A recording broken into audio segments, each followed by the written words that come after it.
తర్వాత fried rice చేశానండి. చాలా చాలా బాగుంటుంది. నాకెంతో ఇష్టమైన ఫ్రైడ్ రైస్. మీలో ఎంతమందికి ఇష్టమో కమెంట్ చేయండి ఫ్రెండ్స్. ముందుగా సన్నగా తరిగిన ఉల్లిపాయలు, పచ్చిమిర్చి సన్నగా తరిగాను, అల్లం ముక్కలు, వెల్లుల్లి సన్నగా తరిగి పక్కన పెట్టుకొని ఆయిల్ కాగాక అందులోకి మనము కొంచెం ఎగ్స్ని వేసి, అంటే 2 ఎగ్స్ వేసి బీట్ చేసి బాగా వేగనిచ్చాను. అందులోనే ఉల్లిపాయలు, పచ్చిమిర్చి ముక్కలు, అల్లం వెల్లుల్లి ముక్కలు వేసి వేగాక సన్నగా కట్ చేసిన కరివేపాకును కూడా యాడ్ చేశాను ఉప్పు వేసి.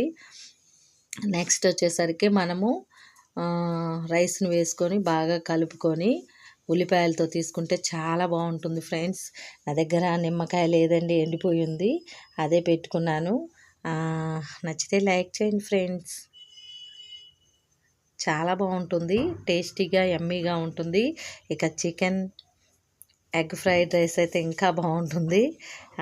చికెన్ అయితే లేదు మన దగ్గర, ప్రస్తుతానికి ఎగ్గేనండి. Thank you for watching.